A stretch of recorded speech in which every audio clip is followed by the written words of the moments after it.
Good afternoon, everyone.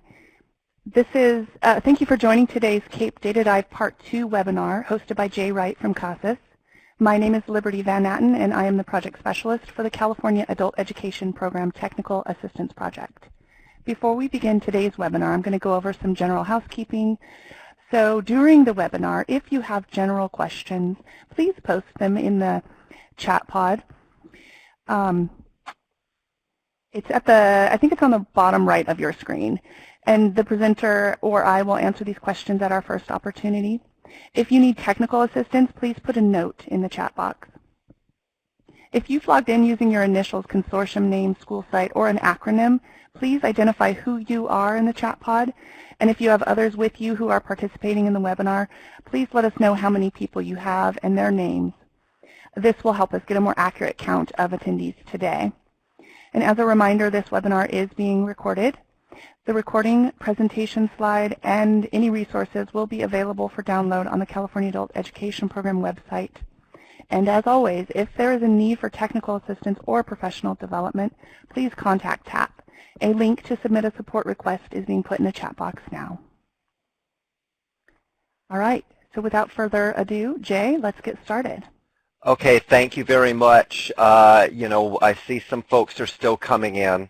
What I kind of wanted to get into before I jump too much on it here, we'll go to this agenda slide here, is we did just have the other part of this on Monday. I mean, I've kind of been eyeballing the list while Liberty is talking. It looks like we're mostly the same list now as what we had on Monday, although not exactly the same. So I'll just say, if you're here, by all means, please stay. I think it'll still be useful. But we did have a webinar that we did once in late February. We tried to get it all in one sitting in late February. As usual, I bit off way more than I could chew, so we had trouble getting it done on time. So when we rescheduled that quantitative webinar, we decided to do it in two parts. We did the first part, obviously, Monday. This is the second part. The split you can kind of see in the agenda is some of you probably did sit in that one that we did in late February where we did the data dive. That included some information at the agency level where we focused on right-clicking and drill down, and some information at the consortium level where we're focusing more on using Excel. The obvious difference between those two is at the consortium level, you cannot drill down. To be clear, that's 125% on purpose. Lots of issues with FERPA where we don't really want somebody from Agency X being able to drill down to student level data at Agency Y. We really feel like the only ones that should be able to drill down to that student level data are the staff that are actually assigned at that specific agency. So with that, we'll be focusing on consortium level data today. And again, the main focus will probably be a little more on Excel than the drill down for that obvious reason. I'll just say if you missed it on Monday and you really want to do more on drill down right-clicking, number one, I know TAP has the full-throated PowerPoint posted. They have the one from both Monday and today posted as well. There's also going to be some regional trainings we'll be doing in April, May that will also get into all this, and it will be in more of a lab setting where we can really get a lot more into it in that lab setting than we can at all through webinar. My guess is we'll end up scheduling these again here late April, early May as well, just because it'll be impossible to get out of here without that. So stay tuned. I'm sure we'll offer it again if you want the full info here. But a little bit in review, again, most of you saw this Monday, but I think this is good for everybody. I guess a little bit just as a sanity check, a little bit just to make sure we're all on the same page, but I think everybody here is well aware of the AEP reports we have in TE under the state reports menu in TE. This is where we have all the AEP reports. So I guess half just to answer this really, really basic question and half as a sanity check to make sure you're hearing me. Is everybody familiar with where to locate these AEP reports in TE, generally speaking? Okay, everybody's busting out with yes there. Thank you for humoring me on that. We'll move on then. Okay, so we're going back to the webinars in February. Okay, sorry I'm backtracking and spending too much time talking about the webinars, but in those late February ones, we did have that quantitative one that's going to be done here today. We also had what we're calling a qualitative one where we looked at it a little bit differently, but we addressed these basic questions that, you know, people like Javier, Carolyn, Neil, and others have been bringing up at the state level. If you ask me, I would say it's just a variety of different ways of looking at a concept that we would call learner persistence. That is, persistence meaning is the student sticking around long enough to achieve certain milestones. So the first question we've been talking about at the state level, of all those students that register for AEP at all, that is, they get in that services section, how many of those stick around long enough or get interested enough to actually enroll in one of those 7 AEP programs? You know, that's in column L. Of those with program enrollment, how many, that is, who were in one of those 7 AEP programs, how many in turn then stuck around long enough to reach at least 12 hours of instruction, with the 12 hours, of course, being what qualifies for federal reporting and also what qualifies for outcomes in AEP. And then of those who got the 12 hours and qualified, how many actually achieved outcomes. And then that final bullet is probably more related to what we at CASAS have used to define persistence over the years. That is, of those who qualified with 12 or more hours, how many stuck around long enough to get a pre-test and a post-test. So, sorry, one more quick sanity check. Many of you have heard these questions from me a bunch. You're probably getting tired of these questions by now. But does everybody understand these questions, whether it's one that you've heard for the first time or whether you've heard it a gazillion times and are getting tired of it? You can decide whether you want to say tired of it or not tired of it. Your call there. Okay, and then this is a slide from the qualitative webinar. And again, another annoying paid program announcement, but we're repeating that one on Monday, April 8th. So April 8th, I use the word qualitative. The qualitative, like the quantitative, also does use data, of course, but in the qualitative webinar, we'll look at some data reports at the beginning, and then we say qualitative because we provide several different laundry lists worth of suggestions of ways in which you might improve performance and ways in which you might improve persistence rather than making it a total data deep dive like we're doing now. But again, we have some basic reports. The way we've always characterized this is through NRS Table 4. Also the NRS persister, that is looking at pre-testing and post-testing. I won't get into it now. We'll get into it more when we do that qualitative webinar. But there's different ways of looking at NRS Table 4 and the persistence to quickly and easily determine whether your performance is good or not, as well as whether your persistence is good or not. So we kind of set it up, and we try to oversimplify it here a little bit into these 4 quadrants. Your performance is high or low, your persistence is high or low, so that puts you in 4 areas. So just looking at this basic graph, you might say upper right is obviously where we want to be. If you're in the black, your performance is high, your persistence is high. You know, you might simply say, congratulations, you're doing a good job. You know, maybe you're already good to go, hard to say. I'll just say lower right hand, if your performance is good and that is somehow paired with low persistence, that might even be a more profound congratulations there, because if you're in that lower right, you're not necessarily doing great, but you are definitely in a very, very, very, very, very unusual situation. Rare that your performance is good and your persistence is low, but I'll just say it is one of the 4 possibilities. It's this left-hand side where we're really focusing. That is, if your performance and persistence are both low, then in general we would say the issue is data cleanup, getting more students testing, or maybe both, but you're looking at the data side to improve things. If your performance is low but accompanied by average or good persistence, then we would say, yeah, there's still areas for improvement, but if your persistence is good, that suggests your data is clean, that suggests you're doing a good job getting your students pre- and post-testing, but if your performance is low, that means you're going to need to look at the classroom. So again, that's the qualitative side.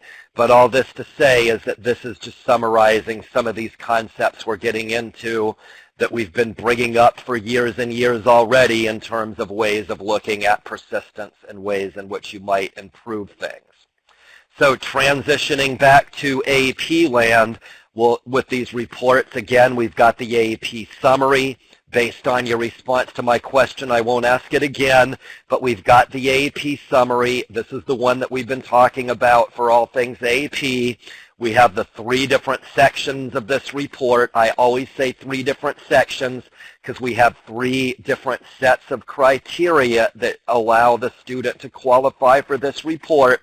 I simply say left-hand section, middle section, right-hand section.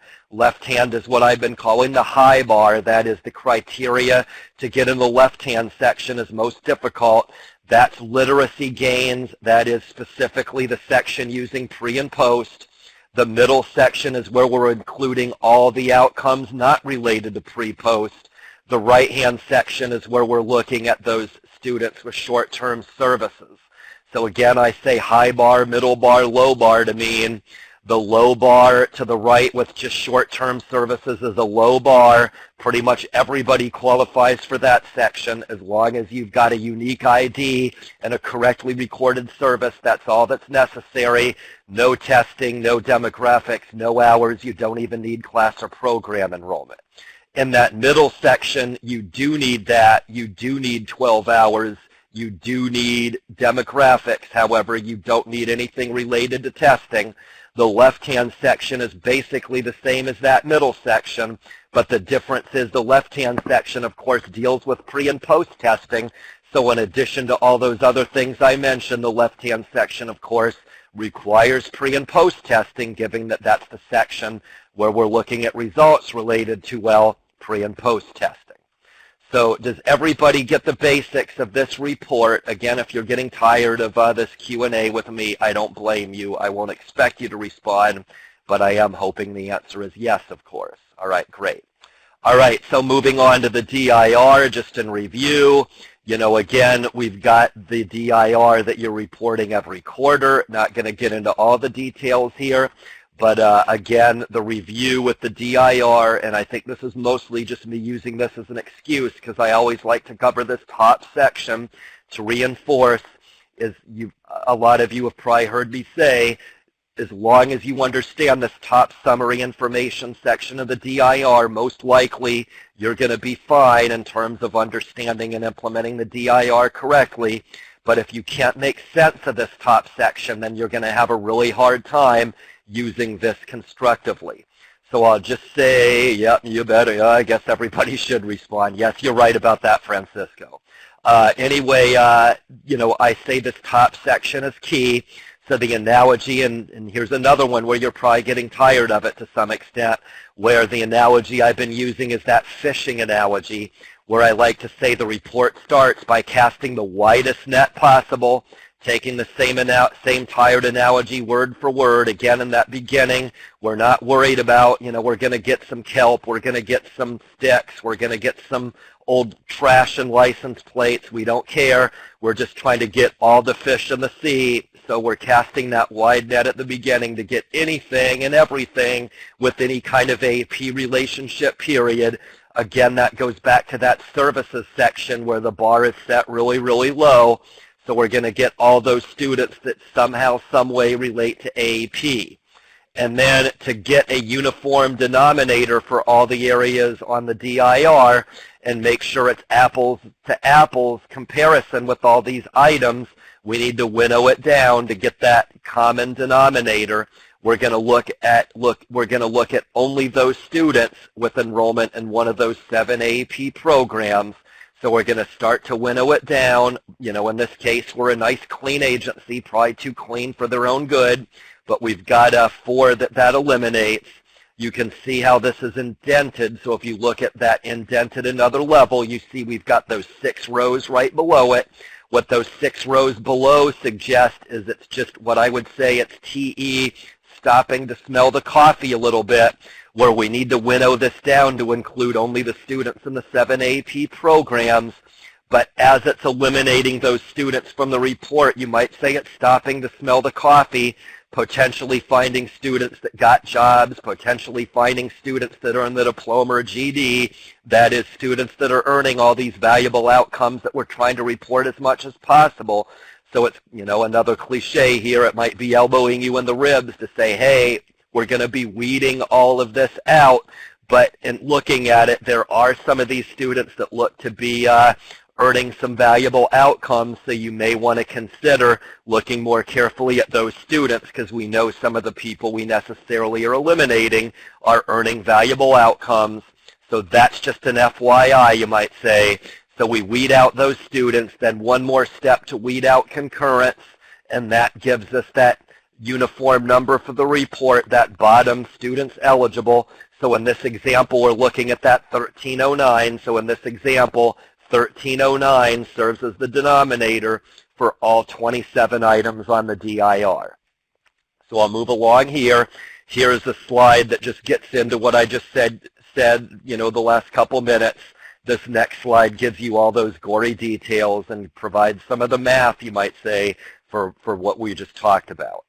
Moving along here, we have the consortium reports. So again, I'm back to the TE menu again. This is one that may not be as obvious or intuitive to you. This menu screenshot that I'm showing on this slide is only one that you're going to see if you have that consortium level login. So I'll type it in now just to make sure we have it available. Whoops, sorry, I typed in the wrong thing. So the email is caep@casas.org. So again, this is our This is the email we're using to make that initial request. Okay, good. It looks like I might have typoed, but no, it looks right. So caep@casas.org. I just typed it into the chat. That's the email you can use to request this level access. So I'll just say anecdotally, we're at about 50-50 now. About half the state has already requested this access and received consortium level login and is benefiting from it and using it regularly. About half, hasn't made the request, so if so, you can do so with that email. Once you send that email, somebody from CASAS will respond, and they'll either say, here you go, here's your access for your consortium. It's possible, I'll just mention this because this has happened a lot lately, where you might request it, but somebody in your consortium already has requested it. So if that's the case, you will get a response, but you'll get redirected to that person that already has requested it. What I'll say is we definitely will allow more than one person in a consortium to get this login, but once we've granted the access once, we redirect you to that person that's already received it, and then each consortium locally can kind of decide on its own whether you want one person to have the access or give it out to many people. That we figure you can work out locally. So everybody clear here on what to do about consortium level login? Like I said, I gave you one piece of it.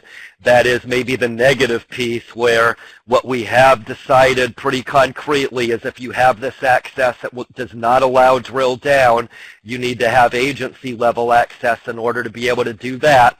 But the benefit here is with consortium access, you can look at data for all the agencies in your consortium. That is, it facilitates some of that compare and contrast across agencies, so you can see how your whole consortium is doing rather than just your agency. So for now, actually, let me go back here. You can see for now we have 3 reports. We may look at more. If there are others that you would kind of like, feel free to bring that up. But in any case, for now, we've got the demographic summary. We've got that AEP summary that we looked at a minute or two ago, as well as barriers to employment. So the demographic summary, here's the screenshot.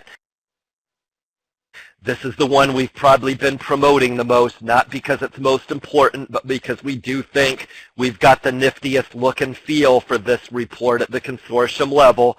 That is, you can line up everybody side by side. Here's a new different slide with a little better view of it. So you can see we just list all the agencies in your consortium. You can see it just gives an item count and percentage for each of these demographics areas. And then it gives you that info agency by agency in each set of columns. And then in gray over here to the right, you see we've got the aggregated numbers for the entire consortium. The key here that I like to bring up is you do kind of need to know, or at least be comfortable with, agency IDs here. You can see it's got the ID listed, not the name. That's definitely the way it will look when you run it also. That's simply a space conservation issue where we're cramming lots of information on one page. So one way we save information is by listing everybody by agency ID rather than by agency name. Okay, moving on, we also have the same feature available for AEP summary and for the barriers to employment. Just every bit as important as the demographic summary, but just not quite as nifty in terms of look and feel. You might say these other two reports are even busier than the demographic summary, so another space conservation issue. There's just too much information on the AEP summary and too much information on the barriers to employment to get agencies lined up side by side in that nifty fashion we just showed you for the demographic summary. So necessarily with these other two consortium level reports, you get a separate page for each agency, so you just need to go through and go page by page to make the compare and contrast for this. Then here's the look for barriers to employment. Again, this is the same as the AEP summary, where it's page by page to get that view. I'll just say when you look at barriers to employment, this screenshot here in the lower right, not brand new, but new within the last couple months, we've added more information to that barriers to employment that gives you an item count on how many have 0 barriers, how many have 1, how many have 2, and so on. Again, if you're looking at kind of tracking how you're doing with barriers, we've got that new feature. What I'll just say, okay, all right, here it is. The last but not least is I was looking for this checkbox, as I'll also point out, is in the setup window for these consortium level reports. There's a checkbox called Aggregate Multiple Agencies. So what this checkbox does is by checking it, it'll give you the report. Again, it'll aggregate your consortium level results. So if you just click Generate without doing anything, it will generate the report the way I showed you the last couple minutes. That is, it will give you separate information for each agency, but lay it all out so you can see all the agency results in your consortium. If you click Aggregate Multiple Agencies, then it will combine those totals for all the agencies in the consortium and just give you one report with those aggregated numbers, so you can see here's a sample of the barriers to employment as well as a sample of the AEP summary. You can see it's at the consortium level because it has that manager in parentheses. That's the way you know you're looking at the report at the consortium level rather than at the agency level. Okay. So we're here at a good okay, so to tell it, however, I do not. Okay, so I think your question, Pedro, is you're just worried that some agencies are better than others at keeping their database updated. I think that's kind of what you're getting at. I'll just say I agree with you, you're right, although I guess I would be a little backpedaling in my answer to say obviously there's only so much TE can do about that I'd have to say kind of put back on the agencies that yes, the agencies need to be proactive in keeping their data up to date for this to be useful. If you've got 8 agencies in your consortium and 6 do a great job and 2 don't, well then yes, those 2 that don't do a good job with being proactive, that is going to potentially drag your numbers down. I guess I'm going to have to give a little bit of an apology for this lame answer, but I'll just say, yeah, I don't think TE can really do much about that. That would be more on the consortium to make sure all the agencies are keeping data up to date. If for whatever reason you're telling me, hey, that's a brick wall, good luck with that, then I just say, well, fine, but TE, there's only so much TE can do about that. If so, maybe you do aggregated results and just know that, or you run agency by agency, but you might focus more on the 6 that are up to date in my example and less on the 2 that are not. Or if you want to look at it a different way, maybe the opposite of what I said is the correct answer, where maybe you really need to focus on those 2 that are not doing a good job, so you thereby can give them very specific, concrete feedback to ensure that you can give them that concrete information to make yourself more effective in delivering that feedback that those delinquent agencies just need to do a better, more consistent job. I'll just say I'm not sure if that's the right answer, Pedro. I see, Brenda, you're kind of piggybacking on what Pedro said. I don't know if that's what you're looking for, Brenda or Pedro, but I'll just say based on what I'm seeing from you, that's the best response I can give you there. No, there's no specific day. It should be current. If you see some inconsistencies, I think it's more related to what Brenda and Pedro are saying, where if you see some inconsistent results, Linda, that probably just means some of your agencies are doing a good job keeping this up to date, and others just may not be doing quite as good a job. But as far as the report goes, everybody's online, so it should all be real time. What you might be getting at, though, Linda, is, again, the data is definitely 100% real time because 100% of the agencies in California are online, so there's no issue about pulling the data or anything like that. But it could be, kind of related to your question, Linda, kind of tying it to Pedro and Brenda's comments, that there could be agencies doing, import-export from other systems. So, you may find some inconsistencies based on some agencies have done all that importing where other agencies might be a little bit slower. I'll just say if you're trying to coordinate this as a consortium manager, from a consortium manager point of view, not something you're required to do at all, but you could consider, I suppose, coordinating all the agencies in your consortium so they all do importing at the same time. Maybe everybody makes sure to do that, attendance hours import and other imports on the 15th of each month. I'm not saying that's the right answer. I'm totally making up that example, but I'll just say it is your prerogative as a consortium manager to streamline that, and you could certainly tell everybody, can you not see? Can everybody hear me? I heard somebody reference that they might not be able to hear me. Okay. All right. I saw a comment that maybe somebody that I might have had some problems. Monday I did have these problems, so I am a little paranoid about that. Okay. So I think hopefully Brenda, Linda, Pedro, this is addressing your question. I'm kind of interpreting it as more of an administrative question than a mechanical TE question. Hopefully that's the sort of info you need. With that, your questions were good timing because this is a transition here where I'm not talking generically about the reports. Here are the specific examples. So so these are the ones we did on Monday at the agency level, just FYI.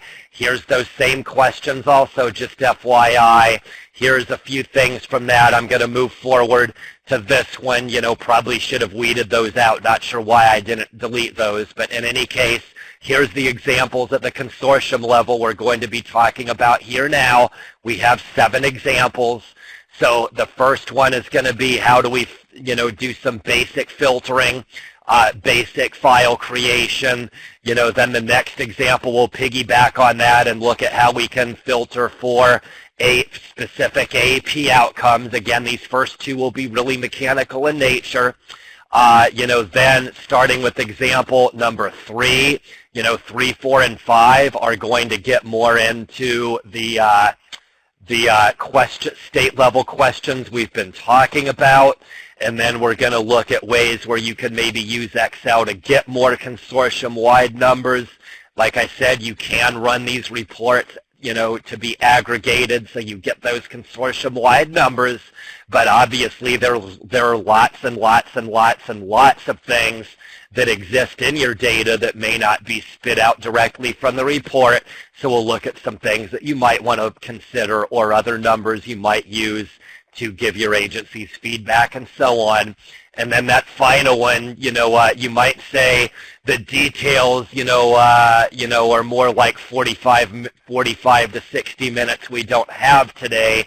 So we're not going to go step by step in creating charts and graphs, but we will show you a couple samples. I will talk a little bit about, some ways that you might do that as well. Okay, so moving along here. So this first one, this is trying to get all those steps of how to do it in TE on one slide. So I'm cramming too much into one slide. So it's highly likely that this is a little too confusing for its own good.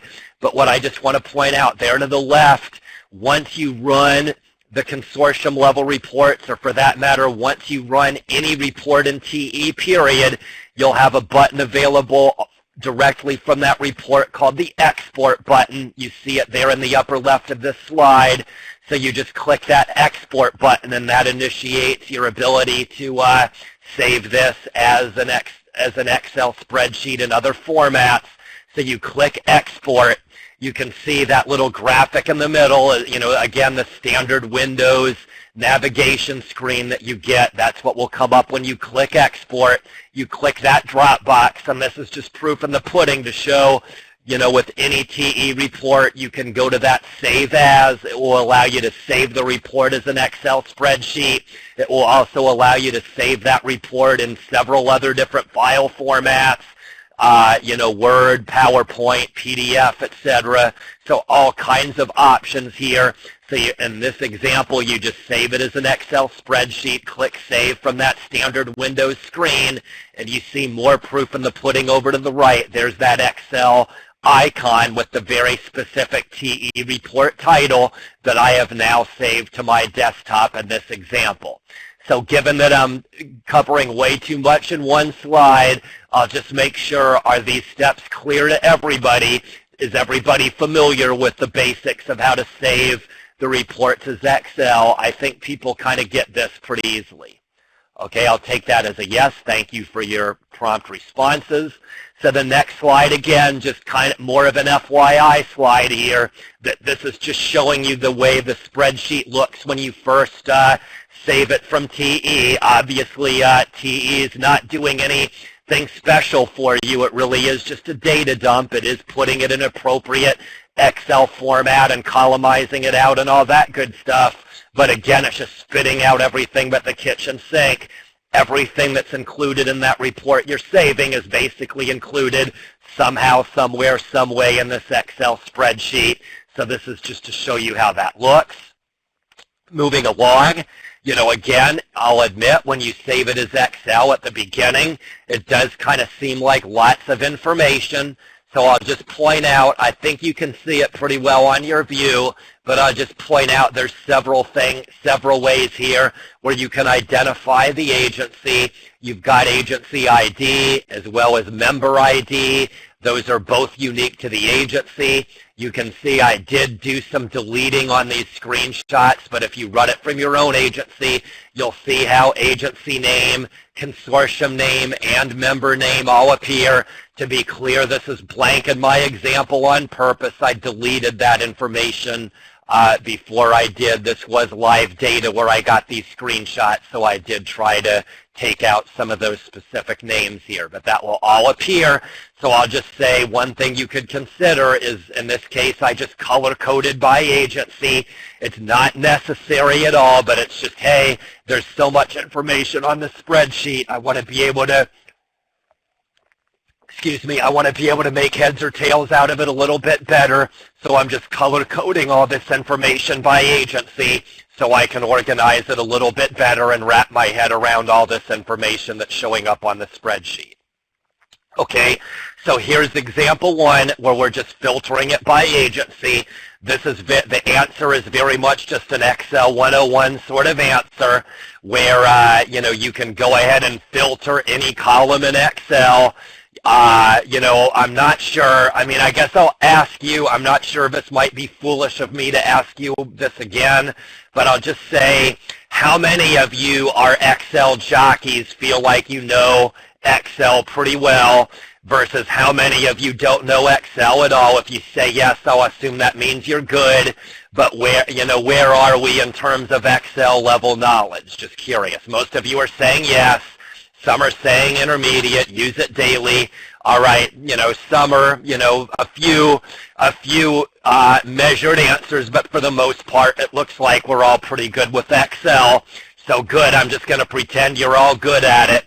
And I'll just say, hey, you should all know then that you can filter these columns to your heart's content in Excel, go into the data menu and so on. That gives you these drop boxes above each column so you can see, just like you already know from all other things Excel, just go ahead and click that filter box and you can then select the one agency. In this example, I'm doing it by member ID, but you can certainly do it in the agency name or agency ID columns. Long story short is you can filter for any one of those three columns and it will give you the exact same answer. In this case, you can see I just filtered for one agency. So hey, we just want to look one at a time. This is how we would do that. Okay, and then here I think this is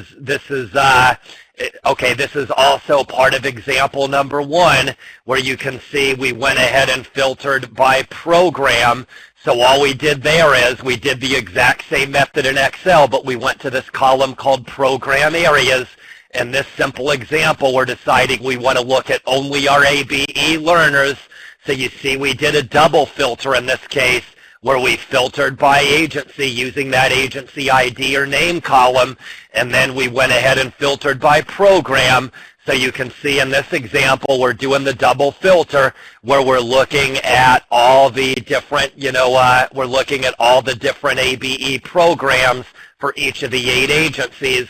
Because we did that color coding at the beginning, you can see it makes it real easy to figure out which agency is which. It's a nice nifty look and feel here.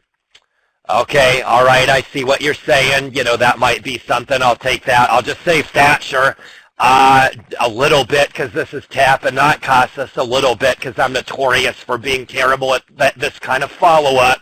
If you're really interested, and I know I've said this to you a bunch, elbow me in the ribs in the email and I'll forward it to SI people. I see where you're going, though. Sure, that's a good idea.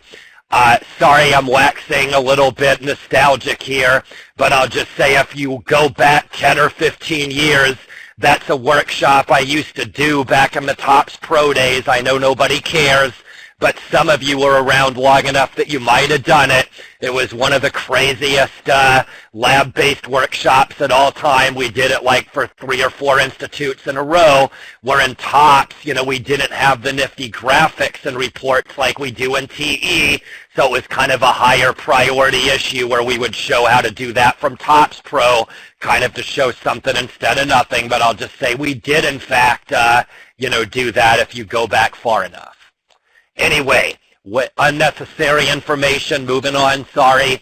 So example number 2 is, in the first one we filtered by agency, we filtered by program, and then we also kind of did both at the same time. So that was basically going to the top of the column header to filter. What you can also do is hide rows and columns. So in this case, we're saying, yeah, we don't, we want to look at all agencies, all programs, but in this case, our concern is we want to filter just for specific AEP outcomes. So in this example, we're just hypothetically saying we really need to focus on employment and wages.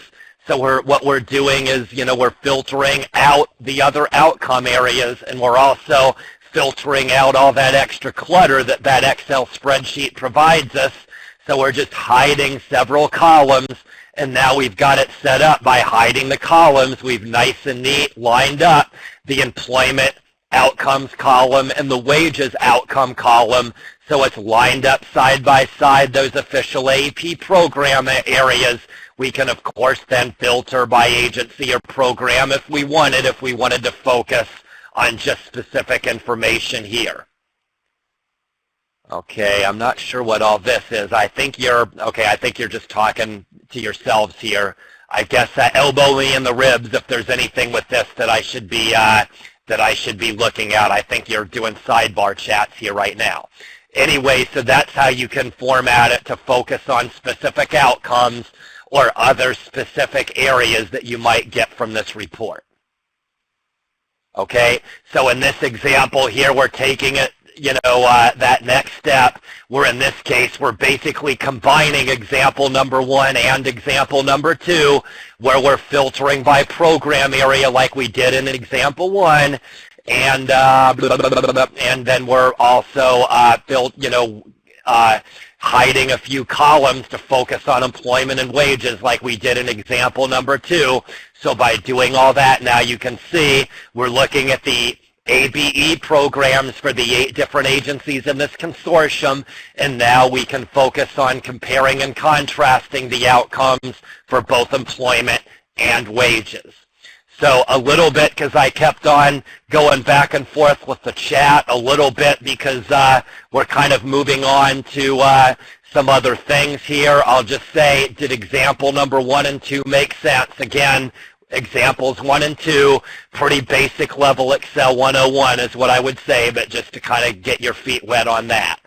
And also just to show that that kind of stuff is really, really easy, in case you didn't know already. My guess is most of you probably did. Okay, so moving along here, we're going back, giving you kind of the full Excel sheet here. Again, here's that AEP summary. You can see it gives you the different look and feel. So we're just saying you can go ahead and convert it into Excel. There's just another screenshot to show you that.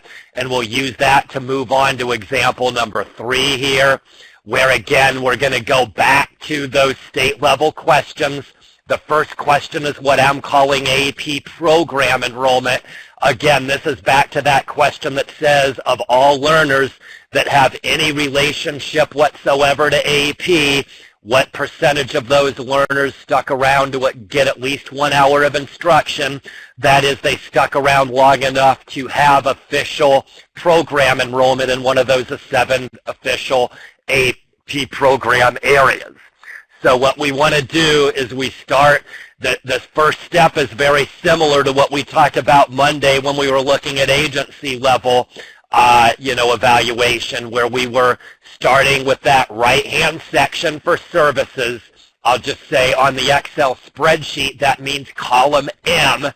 I'll just bring up, I don't know if anybody remembers this level of obnoxious detail, but on Monday when we're looking at the TE report, we're looking at column L. I'll just say there is a new column that kind of gets added in Excel. So the information that you see in Excel is exactly the same as the information you get directly from the TE report, but I'm going way out of my way to point out sometimes those column designations are a little different. So I'll just say column M, as in Mike, on this Excel spreadsheet is the same as what you would see in column L, Lima, on the actual TE report. Again, that varies a little bit. Hopefully that makes sense. So what we're doing here is we're kind of doing the same type of calculation we were doing the other day, where we're looking at the number in no designated program. Again, I don't know how easy it is to see, but that's like the 4th row up, and comparing it to the total number of unduplicated students. So again, we're looking at that unduplicated total. That no designated program are basically those students that are not successfully doing, meeting the conditions of this question. So we're basically making that same calculation we looked at. So here it is. So again, we're comparing those numbers. And so then we're looking at the total number of unduplicated. We're subtracting those that did not have official enrollment in one of those 7 programs. And then we're making that calculation. For most of you that were in this workshop on Monday, the calculation itself is the same as what we did from that TE report. But in this case, you can see we're typing it in that official Excel format.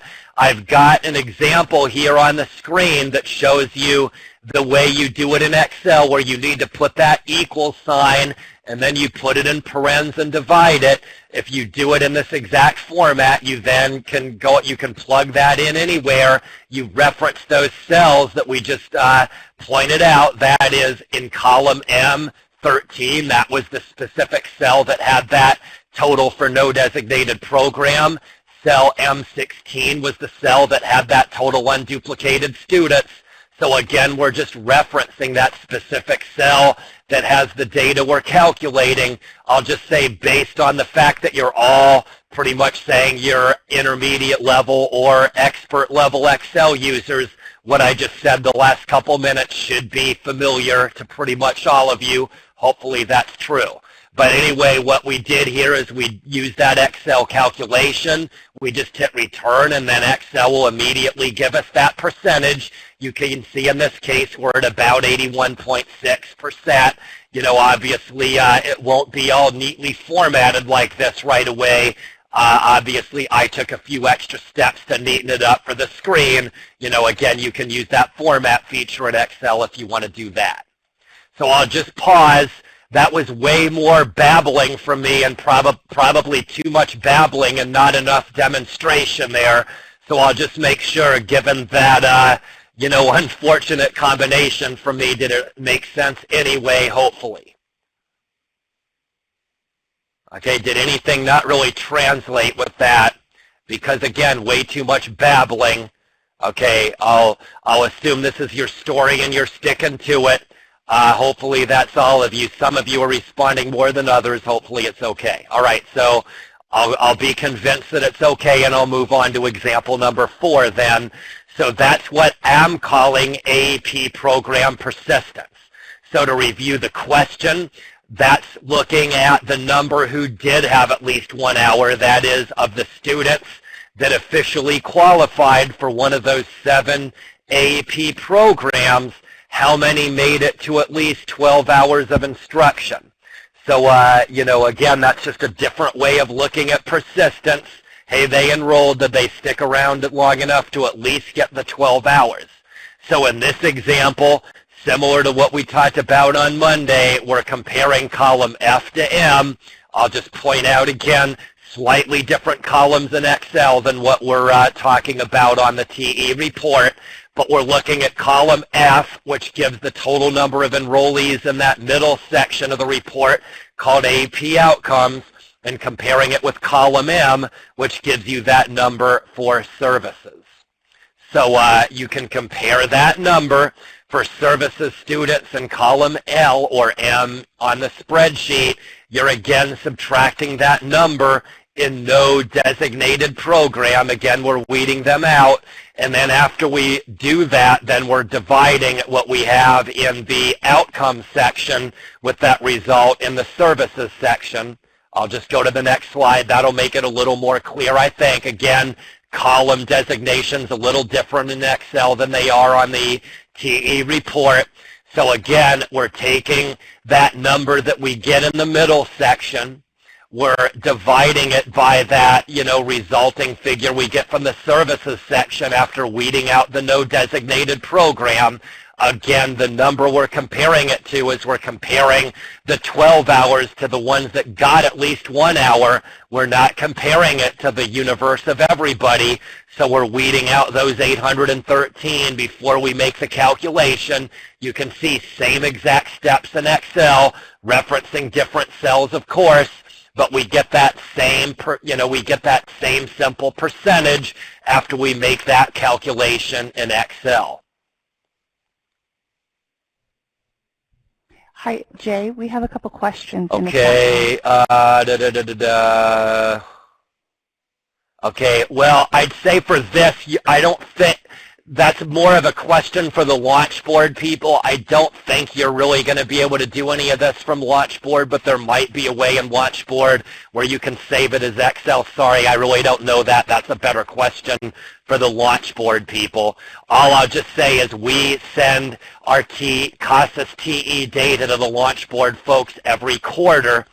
So If you're looking for real time, then I've got to say using these TE reports is going to be a lot better than Launchboard, just because Launchboard is always at least a quarter behind schedule. Again, I think some of that, might work. I'm not sure. Okay, Isabel's question.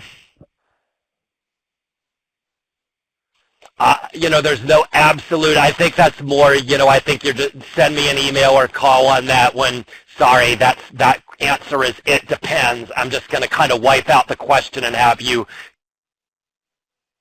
contact me separately because there's too much it depends to that question. There's no way I can answer that without kind of pinging on you a lot more than I really want to do right now. Okay, I'll just say the launch, but there, to your comment, Amy, some of that is simply because we haven't set them anything, for a quarter now. We just do that quarterly. So Launchboard is always going to be behind even in the best of times. I'll also say a lot of that Launchboard stuff is still in progress, so I know there's some issues that they're fixing on their end. I don't think it has that much to do with TE per se as much as it's kind of universally there are a few things that they're still working on that Launchboard, so hard to say.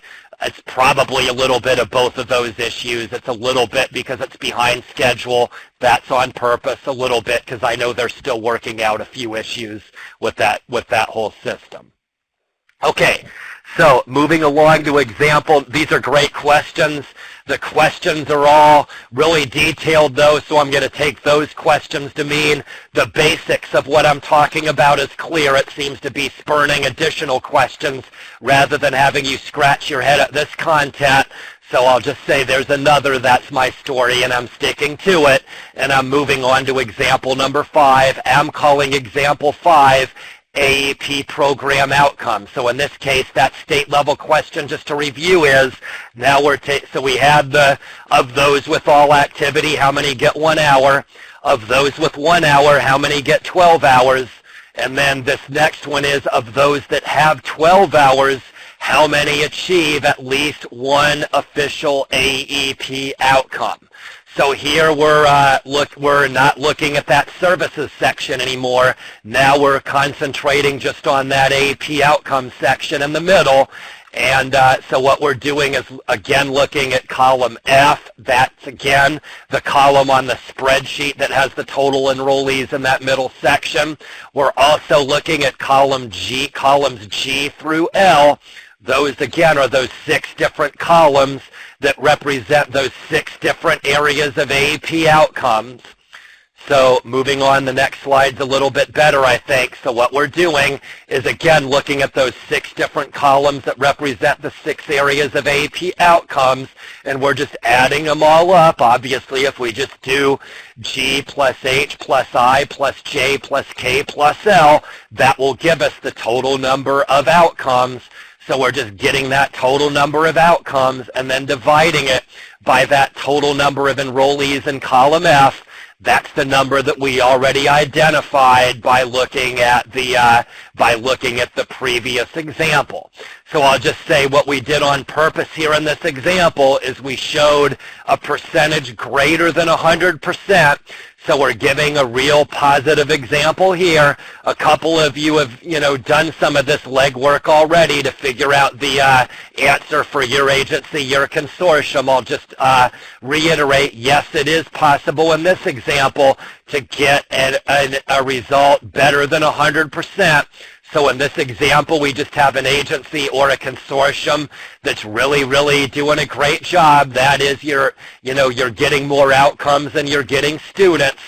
So this is just a consortium that's really working hard on getting everybody to mark as many outcomes as possible. It's, of course, entirely possible for students to get a job and also make a transition outcome in 1 year. I'm just making that example up. But if they have more than one outcome, then obviously that's a percentage better than 100%. So in this case, we're doing great. We've got more outcomes overall than we have students. That means we're really working hard on this. So I'll pause again. Does this all make sense? Everybody following me, yes or no? Okay, thank you for humoring me there. Great. Okay. So here we're just kind of looking more at generic calculations. So what we're doing here is we're kind of looking big picture. I think somebody brought this up as something that we might consider for programming. I'll just say, yeah, we will consider it. I don't have any timeline or final answer for you, but a lot of people have understandably brought up that, gee, this might be a good thing to consider, you know, putting in the TE report. So yeah, in the future we might look at a more advanced TE report, you know, that has more information directly in TE. But for now, you know, I dare say the report already is pretty darn busy as is, so it's not really lacking in information. But I'll just say here's a way where if we want more, not less, we're adding more information and using Excel to make these calculations. So in this case, you know, we're looking at the pre and post testing. So this is kind of a way to look at that final of those 4 statewide questions, where this is the one involving pre and post testing. So in this case, to get that answer, we're kind of looking by program. We're going to that left-hand section of, you know, with the literacy gains that specifically relate to pre and post testing. So what we're doing, again, most of you say you've got good Excel knowledge, so you know you can easily, just like you can easily hide columns, you can also easily add rows and add columns. So in this example, we're just adding a column here between the number pre and post tested and the number who achieved ESL gains. So we're just adding a column here to show that percentage, you know, for each AEP program. So we're doing that by adding that column in there. I think the next slide gives us the calculations. Hopefully it does. Okay, so good. So again, what we're doing here is we're adding that column. You know, I just made up a title. You can decide whether or not you want to make up a title, but I'm just saying enrollee, pre and post tested, and adding percent next to it to know that it's similar information as what we have in that column next to it, but we're getting the percentage this time rather than the item count. So in this case, when we're just looking at the percentage of those pre and post tested, that's a simple calculation. We're just taking the number who show up in that item count as having the pre-post test pair and dividing it against those total number of enrollees that qualified for that section. So we're just adding that column. What you can do here is we just went ahead and clicked that top cell. Most of you know this. But in this example, we clicked that top cell in the row for ESL, and we just did column D divided by column C. In this case, ESL was row number 4. So you can see in that example, that was D4 divided by C4. We do it for that one row. We get that percentage. Once we get that correct percentage for the one row, we can then drag that cell down. So in this case, we calculate it for ESL, got the answer, and then just dragged that down across all those other rows, in this case, till we got down to unduplicated students.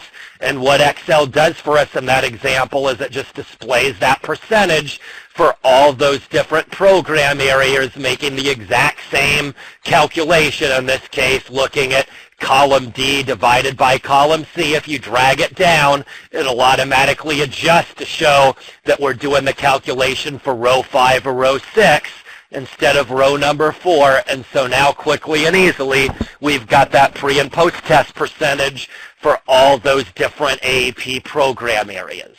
So a little bit switching gears out of, outcomes and into pre-post testing, and then also switching gears to kind of show you a slightly different mechanical process in Excel to get this information. So I'll just say yet again, because it was a little bit different process here, is everybody following me, yes or no? Okay, everybody's saying yes, thank you for that. And so, sorry, I should have added this in before asking the question. Don't worry, I won't ask you again. But you can see we just repeated the process here where we added in this column E.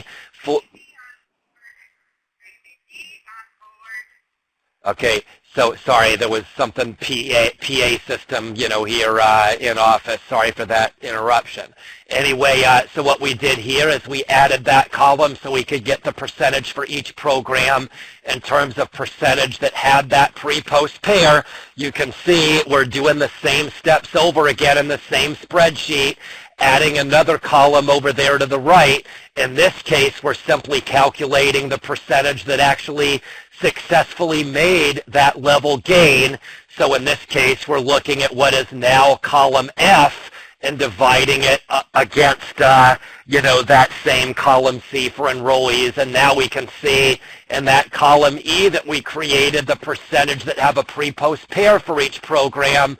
In that column G we created in this example, we get the percentage, of enrollees that actually made that pre-post gain. So yet more information that you can compare and contrast.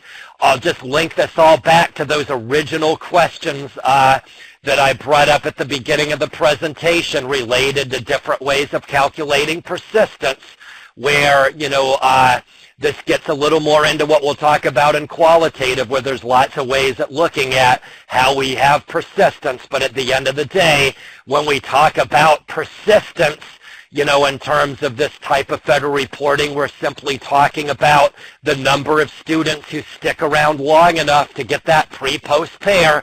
So we'd be looking at what we created in column E in this example to get an idea of our persistence rate for all the different programs. And then in terms of performance, we're looking at those who actually made enough of a gain between pre-test and post-test to get that level gain. So we're looking at the performance measures now in column G. So back to that, do we have good or bad persistence? You could look at what we created now in column E to determine that. And then the second question, do we have good or bad performance? You could use what we created in this example in column G to do that. So you can look agency by agency, you can look consortium wide. Obviously, you can turn this over end over end over end over end over end to look at it, using those different angles of evaluating agency persistence performance vis-a-vis consortium level persistence and performance. Okay, hopefully that made sense. I'll move along. I already asked you the question, so I won't do that again. This next slide simply shows you what I just was explaining.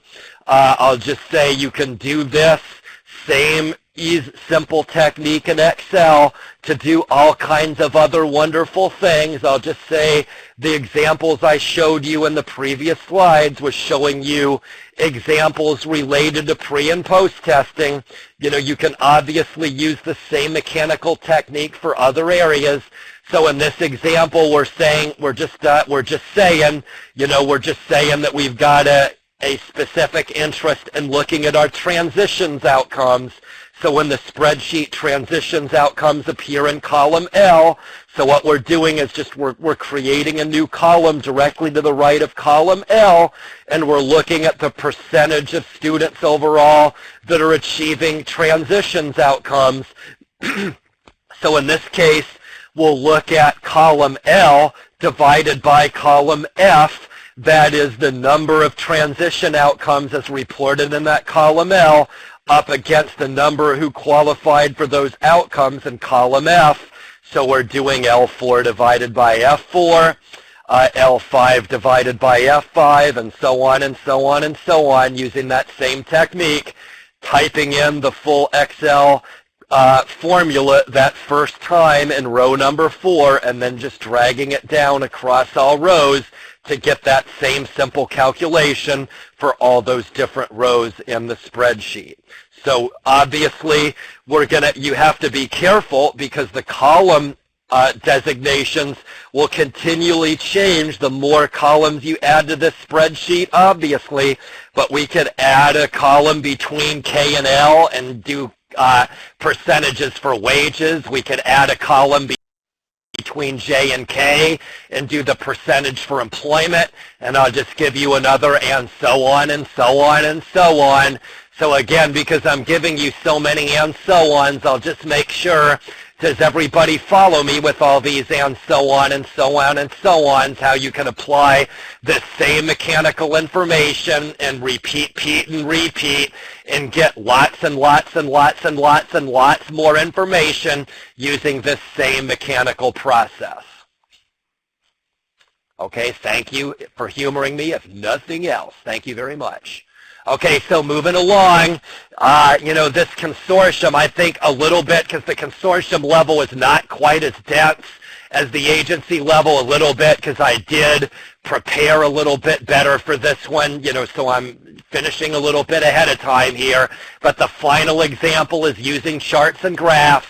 So you can see where, there's lots of ways to do it. You could create a fresh Excel spreadsheet from your TE report, or you could do it the way we're doing it. This is an example where we have already been looking at creating additional percentages. In this example, we're looking at those additional percentages we created in terms of pre and post testing. So you've got those columns in red that we added to the spreadsheet after the fact. And so what we're doing is we're simply looking at a few programs and comparing item count to percentages here. Again, there's all kinds of things we could do. Actually, what we're doing in this one, as you can see, there's that blue highlighting, so I misspoke. What this is actually showing in that blue highlighting is now we're looking at the number of enrollees in each program and comparing that to the number of enrollees who actually have a pre-test and a post-test. So you can see what we did, kind of cutting to the chase, is we created it for high school diploma, ABE, and ESL. That is, we're focusing on, categories that relate to the most to pre and post testing. So we're honing in on those three programs, and we're comparing the number of enrollees in each program to the number of enrollees that have a pre-post pair. So if we like visual representations of data better than numbers, knock yourself out. You can create lots of charts and graphs that way.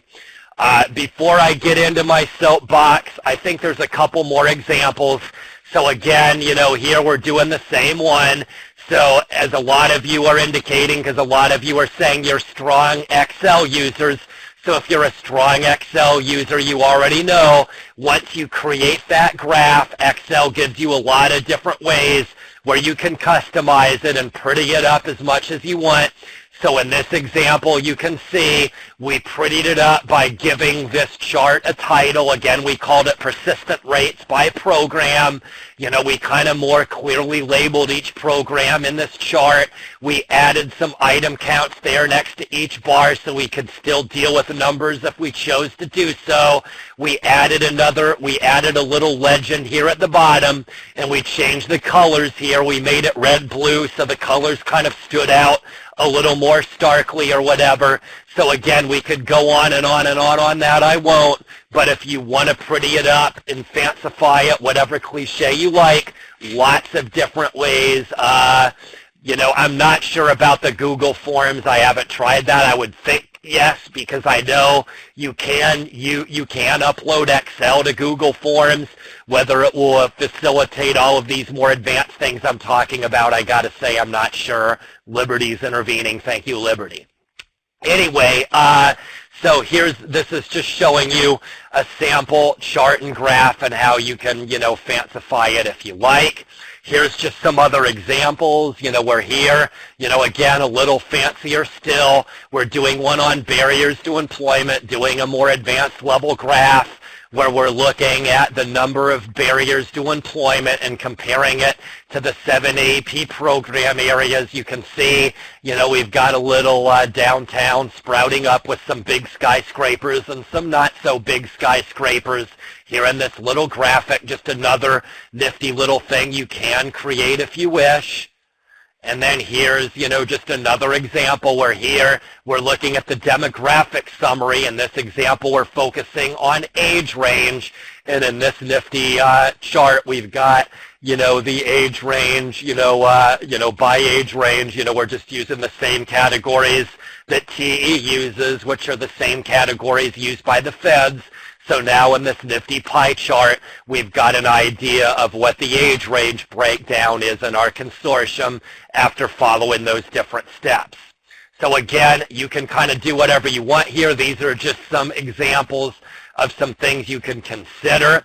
If there are specific examples that you would really like to see, send me an email. We can look at it if you want. I guess I'll just say I will strongly encourage you to give me examples because, as I said at the beginning, there are plans to do regional trainings. First one, April 10th in Colton, which is San Bernardino, Inland Empire area. I know a few of you are here from that region, so we'll start with that one for your region.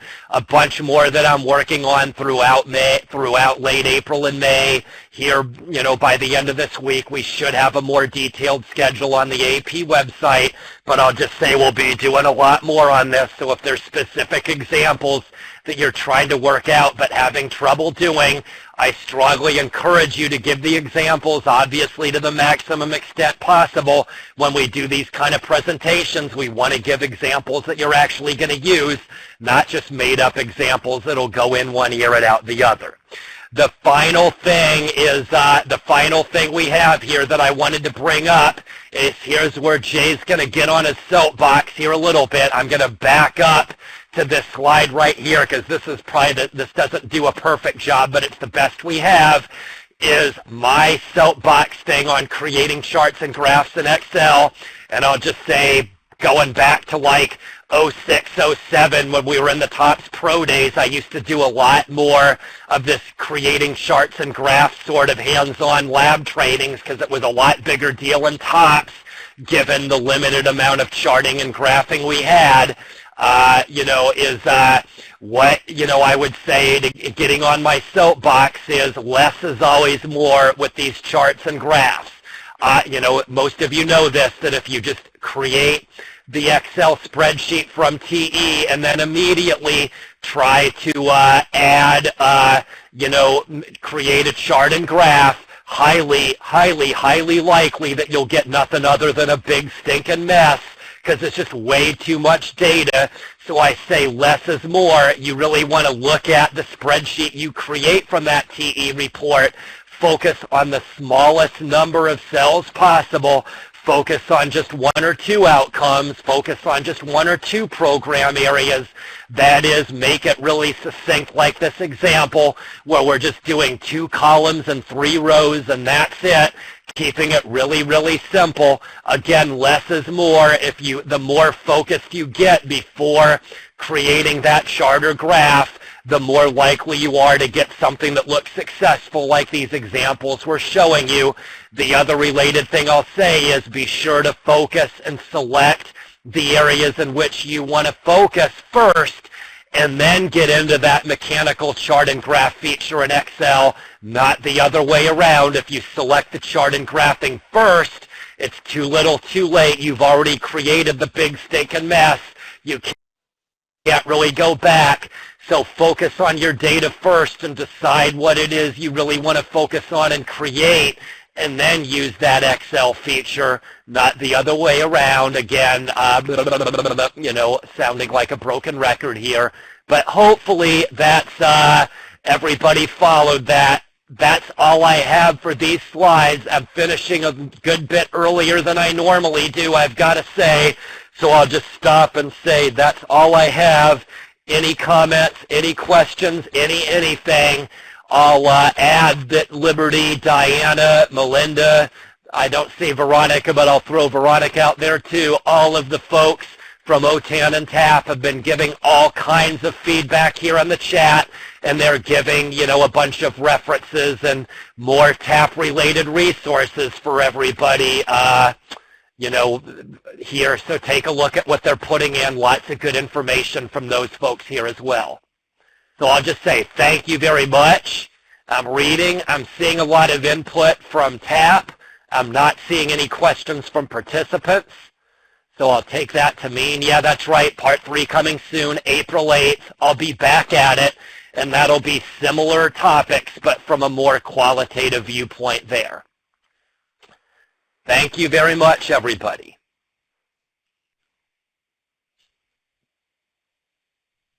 All right, thank you, Jay. I want to thank you and everyone else for participating in today's webinar. Like Jay mentioned, part 3 of this webinar series is on April 8th at 12 o'clock. There's a link to register in the chat pod. The next CAEP webinar on using social media to market adult education is this Friday at 12. Links to register for both of these are in the chat pod, and I'll pop them in at the end just in case people are still chatting. And as a reminder, the recording of this webinar will be available online on the California Adult Education website. After the webinar ends, there's going to be an evaluation link that's going to pop up on your screen. We really want to encourage you to complete this evaluation as it supports our efforts of continuous improvement. I also want to remind you that if there is a need for technical assistance or professional development, please contact TAP. A link to submit a support request is also going to be in the chat box. Thank you all, and have a great rest of your day.